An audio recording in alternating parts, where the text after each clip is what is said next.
Despite over 10 games being canceled across the country, there's another weekend of college football in the books, and so it's time for another Pigskin Pete Top 10 list. Let's go.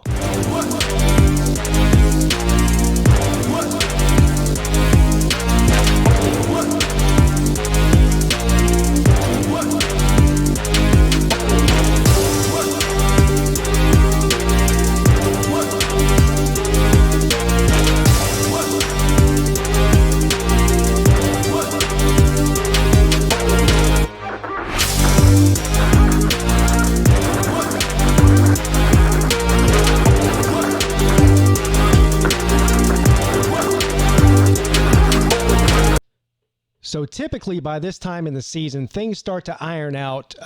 More than half the season over, you start to see the teams separate themselves, especially in the top 10. And the top 10 is pretty clear cut by this time. Of course, 2020 is a crazy year. All of these conferences starting at different starting points throughout the season. Now the Pac-12 has entered the conversation. The Big 12 has been here for 4 weeks or so.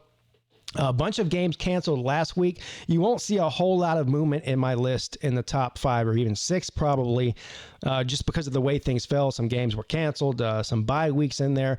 So we'll see how it all shakes out. Now I'm starting to enter the Pac-12 into my list of top 10 teams just based on wins alone. So this is very subjective, obviously. Last week, I believe I had Oklahoma State at number 10, sitting there with one loss in the Big 12. They got knocked out of my top 10, not by any fault of their own, but just based on some of the play that I've seen in the Pac-12. So let's just go ahead and start and look at it. I have Oregon at number 10, and you could say, well, Pete, Southern Cal is sitting there undefeated in the Pac-12 as well with a good win, a really good win over Arizona State. Well, Southern Cal struggled against a mediocre Arizona team this past weekend. Meanwhile, Oregon has had 2 decisive victories. And the biggest question with Mario Cristobal and the Oregon Ducks coming into the season, I mean, we know that they've been recruiting well on both sides of the football, which makes Mario Cristobal a top candidate for an elite head coaching job. I'm not saying Oregon's not an elite head coaching job, but there are several out there that are better. That's for a different conversation for a different day. Nonetheless, the big question was, how will they replace Justin Herbert, who is lighting it up in the NFL as a rookie right now, and was lighting it up his entire time at Oregon, and they have seemed to found their guy. The quarterback play there doesn't seem to be much of a drop-off. The defense is playing well.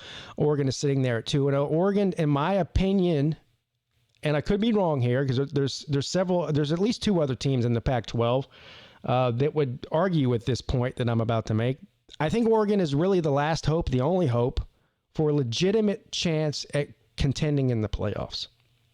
If Oregon goes undefeated, they won't have many great wins on their schedule just because of the way their scheduling worked out with a very, very short season. But they would, if they were undefeated, first of all, they'd have 0 losses. Second of all, they would have a good win, at least at the very minimum, in the Pac-12 championship game. So there would be a case to be made for them. So right now, sitting there at 2-0 and looking good doing it, I have Oregon at number 10. Number 9, Wisconsin, and again, another undefeated team that looks really good. They had a weird start to the year. They had a couple of quarterback injuries. They went down to the 3rd-string quarterback. He came in the first game, lights out, looked great, looked like the best quarterback that they've had in a long time. Then they get hit with the coronavirus. They miss a game. And then they come back this past weekend and have another decisive win and look really good. Doing it right now at this point, I think Wisconsin has separated themselves, at least from what I can tell, for the majority of the Big Ten with Ohio State sitting there. Wisconsin has a big matchup this weekend to try to solidify that tied for number 1 spot in the Big Ten with Ohio State. So Wisconsin at number 9. Indiana at number 8. Is Indiana one of the best stories in football this year? I realize it's a different year. The schedules are weird. Nonetheless, Indiana's sitting there at 4-0. They're sitting there at 4-0, and they have the game of the century, their Super Bowl, against Ohio State this weekend. Unfortunately, we didn't get to see Ohio State play Maryland last weekend, but this game between Indiana and Ohio State will probably determine who wins that division. If you would have told me a couple of months ago Indiana would have a play-in game in the middle of November, the 3rd week of November, against Ohio State, I would have told you were crazy, and anybody else who tells you that they thought that would happen, they're lying. But nonetheless, they're a legitimate football team. I don't think they have a chance to beat Ohio State. All right, I still think there's a massive chasm between Ohio State and the rest of the Big Ten, but we will learn probably more about Ohio State this week than we will about anybody else, because this will be the first team, it's a highly ranked team, or a ranked team anyway, that Ohio State's played this year. Maryland would have been a good measuring stick, because at least Maryland's not great, but at least Maryland can score some points. And the question is, how good is Ohio State's defense? It seems to be struggling.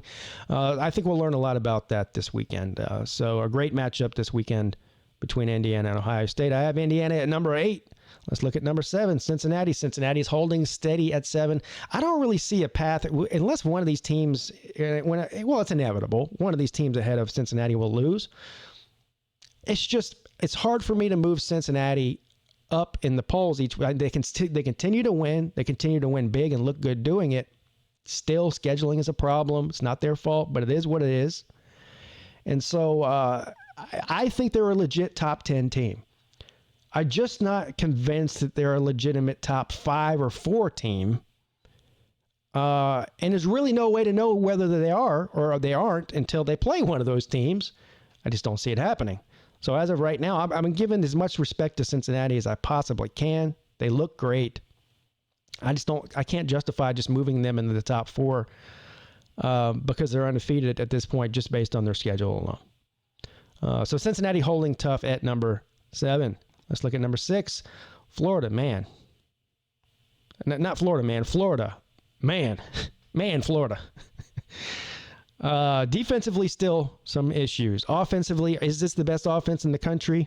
They have a legitimate gripe to say that they are. Of course, Alabama, Ohio State, teams like that will maybe challenge that. But at the end of the day, they were out without their star tight end, Kyle Pitts, this weekend, and they just put on a show. Kyle Trask is inching his way up towards a Heisman caliber play. You're sitting there with one loss to Texas A&M. Who is next on the list? We'll just go ahead and add them on there. Number 5, Texas A&M. I think if these two teams played again, Florida would probably outscore A&M, but we cannot ignore the fact that A&M beat Florida earlier in the year, and A&M is also a one-loss team. That is the tiebreaker. Otherwise, why not? Why do we play the games head-to-head? A&M, one spot ahead of Florida. I'm getting news that the A&M and the A&M game has been postponed or canceled. I don't know which one for this week, so that hurts A&M a little bit, or does it? I don't know. Nonetheless, A&M at number 5. Number 4 on the list, Clemson. Let's just go ahead and do 4, 3, 2, 1. What are we wasting our time? Nothing's changed on my list from last week. Clemson had a bye week. Couldn't win, couldn't lose. 3, Buckeyes, another team. They didn't have a bye week. They had a de facto bye week because their game was canceled against Maryland. Number 2, the Irish.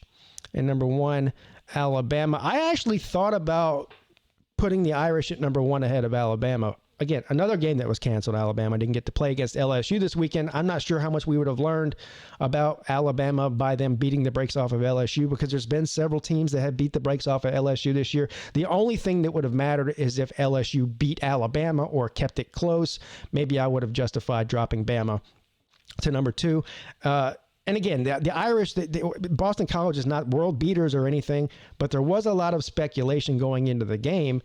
Could this be a trap game? Could the emotional win over Clemson the week before, could that catch up to them and let Boston College challenge them and possibly upset them? And the game was never close, folks. The Irish dominated the game. Where has this Ian Book that we're seeing over the past 2 weeks, first against Clemson and then against Boston College, looks like one of the best quarterbacks in the country all of a sudden. After the first 4 weeks, he kind of struggled with big expectations, including from me coming into the season. I was on here crowing about what's wrong with Ian Book. He's playing not up to the standard that we expected him to play. Started even looking at, like, why did they get rid of why do they have Jerkovich on the depth chart behind this guy for Jerkovich to leave and go to Boston College? Turns out Ian Book's a really good football player. And now he's actually playing like it, and this whole team seems to be clicking on all cylinders right now. Offensively and defensively, they have been extremely impressive. They are a legit playoff caliber team. I don't think there's any debate about that anymore, unless you just hate Notre Dame so much that you can't get past the fact that it's Notre Dame. Anybody with two eyeballs that has watched more than one football game in their life can tell that this is a legitimate team, certainly a top 4 team. So I have them at number 2 right now. So there you guys have it. Oregon at number 10, Wisconsin at number 9, Indiana at number 8, Cincinnati 7, Florida 6, Texas A&M Aggies number 5, Clemson Tigers 4, Buckeyes 3, Irish 2, and the team I think is still the team to beat in all of college football this season, the most complete team as of right now, I believe, is the Alabama Crimson Tide. All right, guys, make sure you hit the thumbs up and subscribe button.